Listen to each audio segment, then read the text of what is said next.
ክብራት ተኸታተልቲ ፕራይም ትግርኛ ምክትል ትርከቡ ንሕዚ ድማ ናባኹም ዝሓለናዮም እዋናዊ ኣገዳሲ ምዕባለታት ከም ዝስዕብ ኣዋዲድናኹም ኣለና ቻናልና ላይክ ሼር ሰብስክራይብ እናገበርኩም ምስዓቡና ክሳብ መወዳእታ እውን ክትከታተሉና ንዕድመኩም ናብ ናይ ሎማዓንቲ ጉዳያትና ክነብለኩም ኢና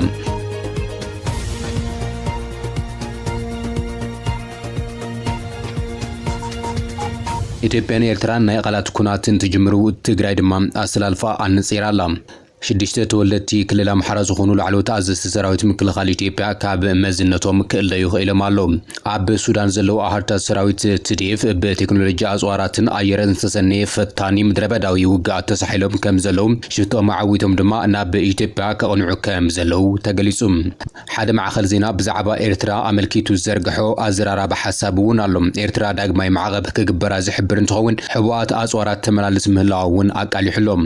ነዚኦምን ካልኦትን ዛዕባታት ኣለውና ክሳብ መወዳእታ ክትከታተሉና ብኽብሪ ንዕድመኩም ነቲ ብፕሬዝደንት ኤርትራ ኢሳያስ አፈወርቂ ዝተሰምዐ መግለጺ ስዒቡ ሚኒስተር ምክልኻል ኢትዮጵያ ሃገር ኢልኻ ክትጽውዕ ንዝጸግማ ሃገራት ብዛዕባ ኢትዮጵያ ክንዚ ክዛረባ ምፍታንን ዝተለመደ ባህሪ እዩ ንፈልጥ ኢና ክትብል ምላሽ ሂባትሉ ምንባራ ይዝከር እዩ ድሕሪ እዚ ድማ ዕላዊ ዝኾነ ናይ ቃላት ኩናት ብዕሊ ተጀሚሩሎም ነታ ኣብ ዓሰብ ተወልዳ ዝዓበየት አይሻ መሐመድ ምላሽ ዝሃበ ሚኒስተር ዜና ኤርትራ የማነ ገብረ መስቀል ኢትዮጵያ ብልቓሕ ዓለም ለኻዊ ማዕኸል ገንዘብን ንድኻታት ሃገራት ዝግበር ዘሎ ድጎማ እያ ትነብር ዘላ ክብል ቀጥታዊ ምላሽ ሂብሉ ዘሎ ኣብዚ ሕዚ እዋን ናይ ሰልፊ ብልጽግና ደገፍትን ዘለፍትን ዝኾኑ ኤርትራዊ ኩሉ ኤርትራዊ ኣብ ምኽፋት ተጸሚዶም ኣለዉ ይብል ሚኒስተር የማነ ገብረ መስቀል ኣብ ኤክስ ገጹ ኣብ ዘውጽኦ መግለጺ ኣፍ ደገ ባሕሪ ምውናን ዝብል ዝዓግብ ድሌት ህውከት እቲ ዞባ ኮይኑ ኣሎ ብምባል ንኢትዮጵያን ትውንጅል እዚ ድማ ካብ ኣእምሮ ዝሰሓተ ዘብዘብን ዝነቅል ዘመኽንን እዩ ድሕሪ ምባል ኣብ ህርፋን ላዕላውነት መሬት ጎረቤታ ዝተመርኮሰ ድሕሪ ምባል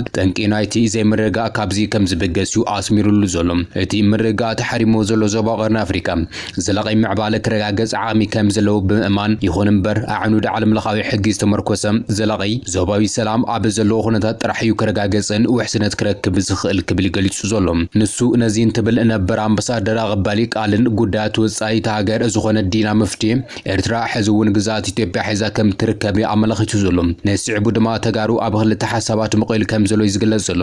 ስርዓት ኤርትራ ኣብ ኢትዮጵያ ሰላም ክመጽእ ድሌት የብሉን ዝብሉ ኣካላት ነቲ ናይ ዲና ምፍቲ ሓሳብ ብምድጋፍ ኣብ ጎኒ ኢትዮጵያ እንትስለፉ ብወገን ጽምዶ ዘለዉ ኣካላት ድማ ኣይኸውንን ክልቴና ናይ ህልውና ገጢሙና ስለ ዘሎ ሓቢርና ክልገጥም ኢና ብምባል ዕላዊ ገይሮም ኣለዉ ኣብተን ቀዳሞት ዓመታት ኣብ መንጎ ፕሬዝደንት ኢሳያስ አፈወርቂን ኣብይ ኣሕመድን ዝተረኣየ ምውቕ ጥቡቕን ዝምድና ግን ከምቲ ትጽቢ ዝተገበረሉ ናብ ዘላቒ ክልቲኣዊ ዞባውን ምርግጋእን ዘይኮነ ዝቐልጢፉ እዩ ናብ ኣዝዩ ደማዊ ኩናት ኣምሪሑ ብምኽንያት ስምዕነት ፕሪቶርያ ኣብ መንጎ ክልቲኦም መራሕቲ ፍልሊ ከምጽእ ዝኽኣለ ኮይኑ ሕዚ እውን ተጣሚሮም ነታ ዝቐረየት ትግራይ ንምጥፋእ ዘለዎም ባህጊ እንታይ መረጋገጽ ኣሉ ዝብል መጉት እውን ተንተንቲ የቕርቡ እዮም እንተኾነ ግና ቀዳማይ ሚኒስተር ኣብይ ኣሕመድ ኣብ ዝሓለፈ ክልተ ዓመታት ከስምዖ ዝጸንሐ ኣፍ ደገ ባሕሪ ናይ ምርካብ ተፈጥራዊ መሰል ንኤርትራ ዝምልከተን ገለ ሃገራት እውን እቲ ዞባ ዘስግእ ከም ዝኾነ ክገልጻ ጸኒሐን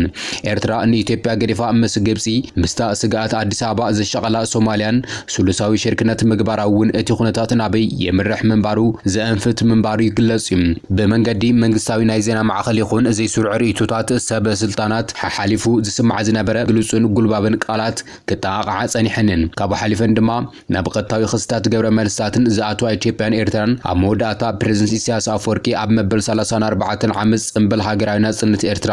ብዛዕባ ኢትዮጵያ ዝሃቡ መግለጺ ነቲ ምትፍናን ወግዓዊ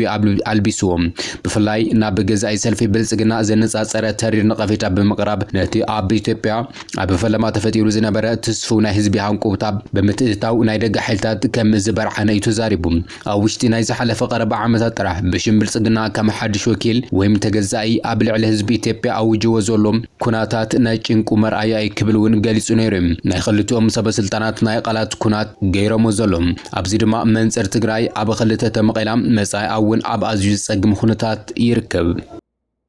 እዚ ከምዚ ኢሉ ንሃለወ ኣብ ሱዳን ዘሎ ኣሃድታት ሰራዊት ትዲኤፍ ብቴክኖሎጂ ኣጽዋራትን መሬትን ኣየርን ዝተሰነየ ፈታኒ ምድረበዳዊ ውግኣት ተሳሒሎም ከም ዘለዉ ክግለጽ እንከሎም ሽቶም ዓዊቶም ናብ ትግራይ ኢትዮጵያ ከቕንዑ ይዳለዉ ከም ዘለዉ ይገሊጹ እቲ ትማሊ ዝወፀ መግለጺ ሕምቲ ነዚ ዘረጋግጽ ኮይኑ ኢሳያስ አፈወርቂ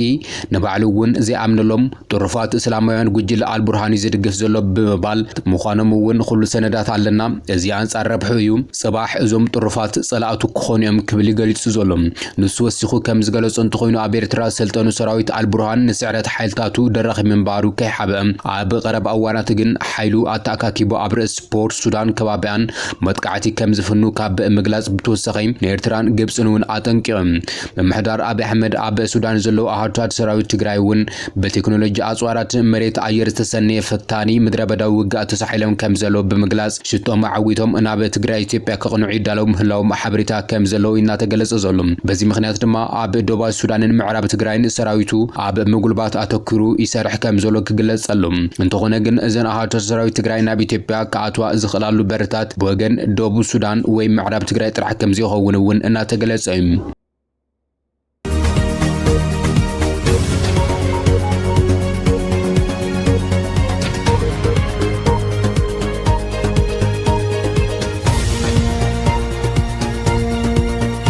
ተወራት አብያተ ክርስቲያናት ትግራይ በድሮን ካሜራ በመቅረጽ ኣብ ኒውዮርክ ንምሪት ከም ዝቀርቡ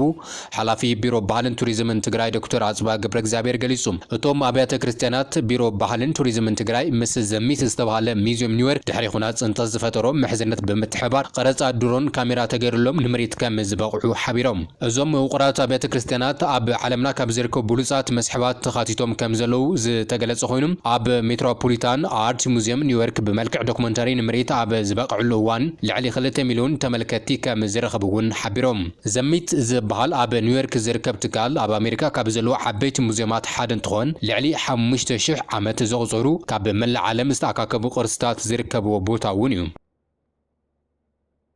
ፕሬዝደንት ግዚያዊ ምምሕዳር ትግራይ ትማሊ ብዛዕባ ኬላታት ሓድሽ መምርሒ ከም ዘውፅእ ተፈሊጡሎም ካብ ኣፍልጦ ጉምሩክ ወፃኢ ኬላ ምጥያሽን ገመድ ዘርጊሕኻ ተሽከርካሪ ደው ኣቢልካ ምፍታሽ ኹልኹል ከም ዝኾነ እውን ኣዚዙ እዩ እቲ ፕሬዝደንት ጉንበት 25 2017 ዓ.ም ኣብ ዝፅሓፉ ዕላዊ ደብዳቤ በብደረጁ ዘሎ ሓላፊ ሰልጣን ስራሕን ነዚ ትእዛዝ ከተግብር እውን ኣተሓሳሲቡ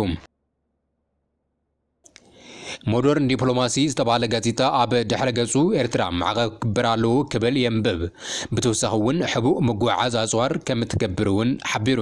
ካብቲ ብዙሕ ዝዘርዘሮ ጨብጥታት ሓደ ናባኹም ክነብል ቅድሚ ናብቲ ዝርዝር ምዕባለይ ግን ደጊመ ከዛኽረኩም እዚ ጽሑፍ ናይ ሞደርን ዲፕሎማሲ ዝተባለ ጋዜጣ እምበር ናትና ከም ዝኾነ እዩ ኣብ ቀርኒ ኣፍሪካ እቲ ሓደገኛ ተዋሳኢ ብዘይ መቕጻዕቲ ስርሑ ይቕጽል እዩ ዘሎ ፕሬዝደንት ኤርትራ ኢሳያስ ኣፈወርቂ ንነዊሕ እዋን ዘገልገለ ዓፋኒ ገዛይ ኣፍሪካ ኣብ ኩናት ዓፍረን ዞባዊ ዘይመረጋእን ሃኒጹ እዩ እቲ ጽሑፍ ቀጺሉ ይኹን እምበር ይብል ኣብ ዝሓለፈ ዓመታት ኣህጉራዊ ቃልቦ እናነከየ ብምምጹ ንስርዓት ብዘይ ቁፅር ክሰርሕ ቦታ ሂብዎ እዩ እቲ ስቕታ ክውዳእ ኣለዎ ንልዕሊ 2 ዓመታት ኤርትራን ኢትዮጵያን ድሕርቲ ኣብ 1998 ክሳብ 2000 ኣይ ኩናት ኣይ ሰላም ዝብል ኩነታት ጸኒሑ ክሳብ 2018 ዓመተ ምህረት ድማ ሓድሽ ዝተመዘዘ ቀዳማይ ሚኒስተር አብይ አሕመድ ክሳብ 2018 ዓመተ ምህረት ሓድሽ ዝተመዘዘ ቀዳማይ ሚኒስተር ኢትዮጵያ አብይ አሕመድ ኣብ ድራማውን ብበዝሒ ዕላውን ዕርቂ አብይን ኢሳያስን ኣብ 2019 አብይ ሽልማት ኖቤል ክረክብ ዝሓገዝ ስምዕነት ፈሪሞም እዮም ብኹናት ዝተፈላለዩ ስድራቤታት ዳግማይ ተጠርኒፎም ዶባት ተኸፊቱ ዓለማት ጠቃዕት ብዙሕ ዘይጸንሑውን ሓይልታት ኤርትራን ናብ ትግራይ ኣትዮም ምስ ሰራዊት ፌደራል ብምዃን ኩናት ይካይዱ ድሕሪ ሰላም ምውራዶም ድማ መንግስቲ ኤርትራን ኢትዮጵያን ኣብ መንጎም ፍሕፍሕ ዝተፈጠረ እንትኾን ኤርትራ ብልዕሊቲ ዝዓበየ ደቡባዊ ጎረቤታት ትጥቀመሉ ዝነበረት ዘይምዕሩይ ሓይሊ ሕጂ እውን እንትኾነ ኣብ ሰሜናዊ ኢትዮጵያ ተጻዋቦታት ብወግዒ ተቋሪጹ እኳ እንትኾነ ኢሳያስ ኣፈወርቂ ግን ሃልሃልታ ዘይምርጋእ ምውቃዕ ይቕጽል ኣሎ ይብል እቲ ጋዜጣ እዚ ጋዜጣ ቀጺሉሎ ኣብ ዝሓለፈ ዓመታት ብዓመፅ ዳግማይ እንትትካዕ ጻዕሪ ኣካይዳ ቅድሚ ሕጂ ብውድብ ሕብራት ሃገራት እገዳ ኣጽዋር እኳ እንተነበረ እቲ ስርዓት ኣጽዋር ንምርካብ ፈጠራዊ መንገድታት ተረኺቡ እዩ መብዛሕትኡ ግዜ ድማ ምስ ከም በዓል ኢራን ሰሜን ኮርያ ዝኣመሰላ ሃገራት ብዝነበረው ዘይግሉጽ ምድላዋት ወይ ድማ ብናይ ጸሊም ዕዳጋ መስመራትን ብዝሓል ቀይሕ ባሕርን ኣቢሉ መቆጻጸሪ ዘይብል ወታደራዊ ኣጽዋር ኤርትራ ይእቱ ይብል እቲ ጋዜጣ ንመጻውን ግጭታት ከጋድድውን ድሌት ኣለዎ እቲ ግጭት ኣብ ኢትዮጵያ ጥራሕ ዘይኮነስ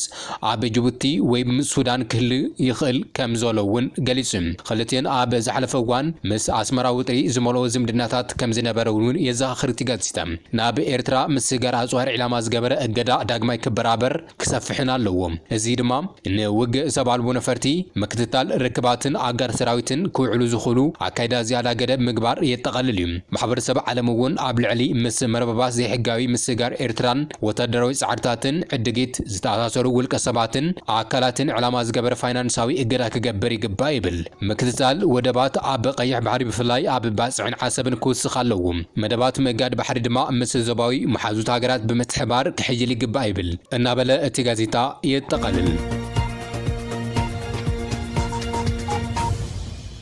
ሽዱሽተ ተወለድቲ ኣምሓራ ዝኾኑ ላዕለዎት ኣዘዝቲ ሰራዊት ምክልኻል ኢትዮጵያ ብፍቓዶም ካብ መዝነቶም ወሪዶም ኣለዉ። ቀደም ኣቢሉ ብሕምቲሕም ክስማዕ ዝጸንሐ ሓድሽ ወታደራዊ ምዕባለ ኢትዮጵያ መምሕዳር ኣብይ ኣሕመድ ኣብ ክልል ኣምሓራን ካልኦት ክልላትን ብዘካይዱ ዘሎ ቀዛፊ ኩናት ሽዱሽተ ላዕለዎት ኣዘዝቲ ሰራዊት ምክልኻል ኢትዮጵያ ካብ መዝነቶም ብፍቓዶም ከም ዝወረዱ ብሰፊሑ እናተገለጸ እዩ። እዞም ኣዘዝቲ ብርጋዴር ጀነራል ማርየ በየነ፣ ብርጋዴር ጀነራል ኣበበ በየነ፣ ብርጋዴር ጀነራል ዳዊት ዮሃንስ ኢሉ እውን ብርጋዴር ጀነራል ካሳ ደመለይን፣ ብርጋዴር ጀነራል አለሙ አየለን፣ ብርጋዴር ጀነራል ሲሳይ ወለየ ክኾኑ ከሎም በመሰረት ጠለባቶም ካብ ስርሖም ክእለዩን ከለዎም ኣብይ ኣሕመድ ክቕበሎም ከም ዝተገደደ ተፈሊጡ። ነቲ ውሳነ ኣዘዝቲ ሰራዊት ኣብ ክልል ኦሮሚያ ዝኾኑ ንትካል ሰራዊት ምክልኻል እቲ ሃገር ዘዕንሱ ጉምቲ ብምባል ብትሪ ክቆሙ እኳ እንትፈተኑ ኣብይ ኣሕመድ ግን ነቲ ሕቶ ኣጽድቅዎ ከም ዘሎ ይዝግለጽ ዘሎ። ኩሎም ካብ ስልጣኖም ዝወረዱ ኣዘዝቲ ኣብ ክልል ኣምሓራ ተወሊዶም ዝዓበዩ ምዃኖም ዝግለጽ እንትኸውን ካብ መዝነቶም ወሪዶም ከም ዘለዎም ገዞም ከፍ ከም ዘይብሉ እናተገለጸ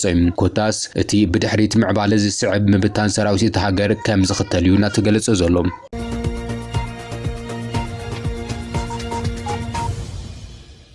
ቻይና ካብ ስታርሊንክ ብ3 ዕጽፊ ዝሓሰረ